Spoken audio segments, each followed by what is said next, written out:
2 yıllık süre içerisinde, yani 18 aylık süre içerisinde, bu süreç başladığından beri çok ciddi bir hata yaptığını, çok büyük bir yanlış yaptığını söylemek mümkünatı yok. Ama DEM Parti gerek sürecin dışında olması, gerek sürecin çok merkezi ve kapalı gitmesinin getirdiği durumdan dolayı bir taraftan eli ayağı tutuk vaziyette ve kontropidide kalan bir parti görünümünde.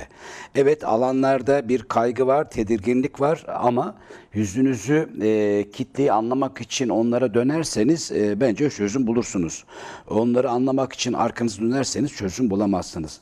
Kitlenin serzenişinizden, bu süreci olan güvensizliğinden, işleyiş biçiminden ve yönteminden gelen eleştirilere karşı bizim gerçekten bir mücadele programı çıkartmamız gerektiğini düşünüyorum. Evet, söylem var. Kapalı toplantılarda bunu dile getiriyoruz. Mecliste dile getiriyoruz. Eş başkanlarımız dile getiriyor. Ama bunun bir mücadele programa dönüşmesi konusunda devletin çizdiği bu sınır ve kıskacın dışına çıkamamak bizi biraz kötürüm hale getiriyor ve iktidara karşı da mesajımızı direkt ve net şekilde koyma konusunda bizi tutuk halde bırakıyor. Ben bunun bir demokratik toplumsal bir programla ve bunu da genel olarak geniş demokrasi güçleriyle bir birleşik muhalefetin sahada da gerçekleşmesi konusunda özgüvenle hareket etmemiz gerektiğini düşünüyorum. İktidarı ancak bu şekilde sıkıştırabiliriz. Adım atması gerekiyorsa bizi şu anda iktidarın temel meselesi olan DEM Parti'nin CHP ile olan veya muhalefetle olan bağını koparma konusundaki temel hassasiyetini bence bir noktadan sonra artık ket vurmak ve bunu aşmak gerektiğini düşünüyorum.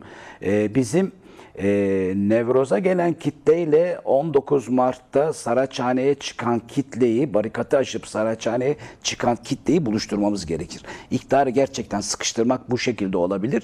Bunun dışında bu beklenti süreci hem kelimelerin çürümesine hem de doğru sözlerin küflenmesine yol açıyor. Bu yüzden biz buna fazla müsaade etmememiz gerekiyor. Zaman ve hukuki siyasal çerçeveyi birlikte yürütme konusunda çok hassiz olmak gerektiğini düşünüyorum. Bu anlamda önümüzde fazla bir zaman da yok. Bu süreç konusunda önümüzdeki Nisan ayında meclise bir takım adımlar geleceği söylenmişti. Şimdi bunun Temmuz-Ağustos'ta gelebileceği, hatta bir takım yasal adımların 2027 ve 28'e denk gelebileceği söyleniyor. Yani görebiliyoruz ki AKP bütün bu süreci bir seçim endeksli ve kendini yeniden kurmak üzerine kuruyor. Asla bu meselenin bir demokratik toplumsal çözümü konusunda bir adım atmış değil. Biz bu önümüzdeki seçime doğru giden süreci sürekli AKP'nin atacağı adımları bekler bir pozisyondan çıkıp bizim gerçekten aktif muhalefette rol olan ve kendimizi çözüm süreciyle mücadele sürecine sıkıştırmayan, hem çözüm hem mücadeleyi, hem barışı hem demokrasiyi, hem Kürt meselesinin çözümü hem de Türkiye demokrasi meselesinin çözümünü birlikte yürüten bir hareketin, bir partinin aktif gücünü göstermemiz lazım. Bu gücümüz var. Kitle tabanımız var. Mecliste güçlü bir parlamenter ağırlığımız var ve geçmişten gelen tarihsel birikimimiz var. DEM Parti bu anlamda bütün bu geçmişteki 18 aylık bu bekleme sürecini aşan, kendisinden beklenen gerçekten muhalefetin öncülüğü ve ortak birleşik mücadelesini gerçekleştirecek, bu omurgayı kuracak ve iktidarı buradan sıkıştıracak bir pozisyonla yeni bir hamle yapabilir ve gerçekten kitlenin eleştirisine uygun bir pozisyon takınabilir. Evet, ya değerli Uyguner, söylediğinize katılıyorum ama orada şöyle bir tartışma da var gibi geliyor. Bir taraftan evet, geçtiğimiz günlerde mesela bir açıklama yapıldı, dün olması lazım. Türkiye'deki devrimci demokratik güçler, sosyalist güçler de barış dönemine, barış sürecine dair taleplerle ilgili devletin somut adım atmasına dair ortak açıklama yaptılar. Yer yer yine DEM Parti ile ortak açıklamalar yapılıyor. Yani Türkiye'deki mücadele eden güçler açısından söylüyorum bunu.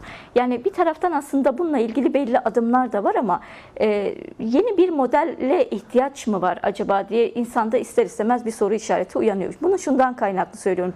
Şimdiye kadar belli yol yöntemler zaten DEM Parti tarafından yine ortaya seriliyor ama gerçek anlamda Türkiye halkları açısından da sürecin sahiplenildiği bir tablo var mı? Oluşmuyor. Buna dair zaten eleştiriler var. Size de hani bu yönünü tartışmış oluyoruz şu an. Yeni bir model mi gerekiyor acaba? Yani bu meselenin gerçekten daha fazla toplumsallaşması için, o meşruiyet boşluğunun dolması için var olan modeller, birleşik mücadele modelleri açısından söylüyorum, yeterli gelmiyor gibi görünüyor bir yanıyla. Ya bence esasında Türkiye'de yapılan uygulamalar çok açık ve sarı, herkesin gözü önünde olunuyor. Ekonomik kriz almış başına gidiyor. Bizim dış politikamız tamamen ABD ve İsrail çizgisine bağlı bir hatta gidiyor. Türkiye'nin sanatçılardan aydınlara, yazarlara ve CHP'ye yapılan baskılar artık hukuksuzluğun boyutunu aşmış, tamam bir otokratik bir rejimin kurulmasına doğru gidiyor. Şimdi tüm bu konulardaki Türkiye'de A'dan Z'ye kime dokunsanız, kime gitseniz, bu sokak röportajlarında da sokağa da çıksanız herkesin artık bu rejimden, bu sistemden güveni kalmadığını, kendi ekonomik ve geleceğine olan bağını ve güvenini bu iktidarın sürdüremeyeceğini görüyor ve anlıyor. Fakat burada muhalefetin bu bölük pörçük ve ortak bir tutum sergileyememesi konusunda bir güvensizlikle kendini gösteriyor. Burada çok somut talepler üzerinden ve bir halkın anlayabileceği bir ortak programatik taleplerle hiç bu meseleyi sürece sıkıştırmadan, süreçte bir taraftan müzakerelerde yürürken bizim bu anlamda bir muhalefet ve iktidar partisi olduğumuz için, yani niye parti oldu? İktidara gelmek için olunur. Bir yönetime gelmek için olunur. Devletin pastasını kendi bize oy veren kesimlerin ve Türkiye'nin geleceği için nasıl kullanacağımızla ilgili bir şeyle iktidar olmak isteriz. O yüzden de partileşiriz. Bu anlamda iktidara karşı mücadele edilmeden iktidar olunmaz. O zaman dernek olursunuz, STK olursunuz, herhangi bir sivil toplum olursunuz. Ama partiyseniz, iktidara karşı mücadele ediyorsanız iktidar karşıtı en geniş güçleri birleştirecek bir hat çizmeniz gerekir. Yani dostlarınızı büyütüp düşmanlarınızı küçülten bir hatı izlemeniz gerekir. Bu yüzden de mızrağın sivri ucunu iktidara, icra organına götürmek zorundasınız. Muhalefetle didişerek, muhalefetle kavga ederek iktidar olunmaz. Bu yüzden önümüzdeki dönemde eğer Türkiye'nin bu 25 yıllık rejimine son vermek istiyorsak ve sokaktaki anketlerde de ortaya çıkan büyük memnuniyetsizliğe hayır demek istiyorsak, DEM Parti burada herkesi ortak kesen eksenler üzerinden bir mücadele, esneklik ve bunu sokağa yansıtabilecek ve önümüzdeki dönemde iktidar olabilecek bir performansı dışarıdaki güçleri de zorlayarak, yer yer öncülük ederek, bu konuda onların da Türkiye'nin Kürt meselesi başta olmak üzere çeşitli konularda daha ileri adımlar atması, daha ileri programlar söylemesi konusunda sıkıştırarak bence böyle bir mücadele başlatabilir.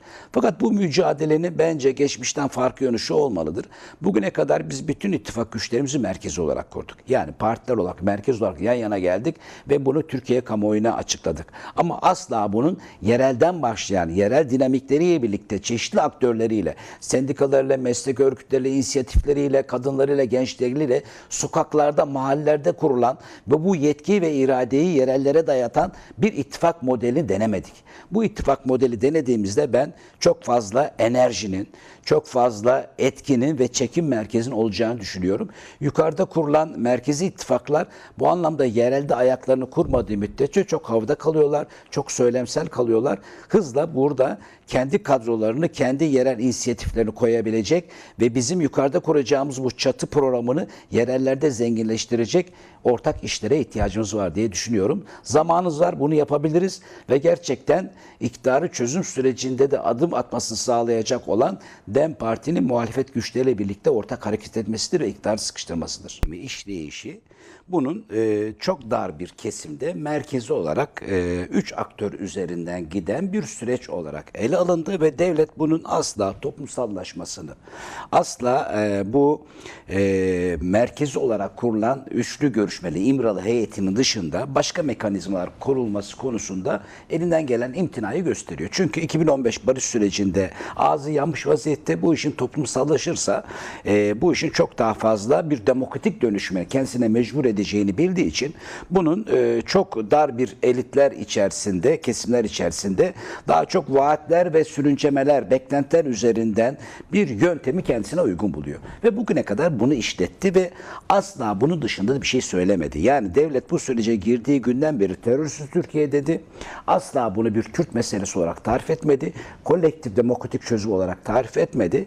Bunun PKK'nın silahlarını bırakması örgütün tasfiyesi olarak dile getirildi ve dikkat ederseniz 18 ay boyunca bu konuda en ufak bir geri atmış değil. Ve hala da demokratikleşme meselesini bütün bunlar yani silahların teslim edilmesi, örgütün gelip kendisini TC adaletine şey yapması, mahkemelere çıkması, örgütün tamamen silahlarını susturması ve yakması gibi MİT'in, Milli Savunma Bakanlığı'nın ve devletin kesin onayından sonra ancak bir takım demokratikler adım atılacağını bunu söyledi ve hala bu adımlarda gidiyor. Bu anlamda toplumun bu sürece karşı güvensizliğinin çok somut adımları var. Şimdi bu konuda yapılması gereken anayasa değişikliği büyük talepleri de beklememek lazım. Bazı meseleler anayasa değişikliği olmadan bizzat iktidarın iki dudağın ucunda adımlar atılması gereken, hakikaten bu sürecin fiili adımlarla, müzarekeyle ve siyasetle birlikte gösteren adımlar atması gerekirken atmıyor. Yani mesela AYİM kararlarının ve AYM kararlarının uygulanmasını önleyecek ne var? Bir anayasa değişikliği yok, zaten var olan anayasa içerisinde bunlar hayata geçebilir. Cezaevinde hasta tutuklarımızın bırakılmasına engel olan ne var? Bugün yine cezaevinde bulunan siyasi arkadaşlarımızın, yoldaşlarımın serbest bırakılmasının önünde engel olan ne var? Bunlar hepsi Türkiye Cumhuriyeti Büyük Millet Meclisi'nde ortak iradeyle karar verecek ve hayata geçirecek bir şeyler. Fakat AKP bu konuda en ufak adım atmıyor. Nevroz'da bile bugün Yargıtay kararlarında Biciserek Apo demek bir suç unsuru sayılmayıp bu bir tescil hale gelmiş olmasına rağmen Nevroz'da yüzlerce arkadaşımız hem de işkenceyle sırf Biciserek Apo sloganı attığı için tutuklandı, dövüldü ve bazı arkadaşlarımız da evinde dövüldü, karakola bile götürülmedi, mahkemeye bile çıkarılmadı. Yani hukuksuzluk diz boyu almış gidiyor ama bir taraftan da devlet bu işin çözüm süreci yürüyormuş gibi bir aldatmayla bu işi sürüncemeye ve seçime kadar uzatmaya çalışıyor. Bizim bu konuda inandırıcı olmamız için, inanç sürükleyici olmamız için de heyecan vermemiz lazım. Yani söylemimizin bugün kitler karşısında bir rıza üretme durumu yok. Rıza üretmeyen hiçbir söylemin bir toplumsal karşılığı olmaz. Bu yüzden bizim bu söylemimizin rıza üretmesi için, yani dediklerimizin hayata geçmesi için bizim toplumsal, kültürel, Kürtlerin genel kolektif hakları neyse ve bunun Türkiye'nin demokratikleşme meselesiyle olan uyumlu ve programı neyse bunu çok net olarak ifade eden ve bunun da mücadele hattını kuran bir direniş geleğinin temsilcisi olarak bunu ortaya çıkartmak zorundayız. Bugüne kadar bizi var eden bu direniş geleğiydi. Ve bu geleneği şu anda ortada savunulmayacak bir mekanizma ve bir söylemler bütünü olarak koyduğunuzda halk arkasından gidecek bir tutarlı politika göremiyor. Göremediği için de bir beklenti halinde. Ne olacak? Devlet nasıl adım atacak? Acaba bunun arkasından tekrar bir tutuklama mı gelecek kaygısı içerisinde bir bekleme odasında. Bizim kurduğumuz sözler de yetmiyor. İnsanlar bunun pratikte uygulanmasını görüyor. Bu yüzden bence burada artık devletin bizim sürekli kıskaç içerisinde bıraktığı hassasiyet, sürecin hassasiyeti gibi mesele. Veyahut da demokrasi sorunu Türklerin sorunudur. Türkiye'nin sorunudur. Bize ne? Biz kendi işimize bakalım. Veyahut da ihtiyatlı davranmak gibi bizi ayağımıza pelesenk olan ve bir pranga gibi bizi hareket etmemizi engelleyen bu şeyden, anlayışlardan sıyrılmamız gerektiğini düşünüyorum.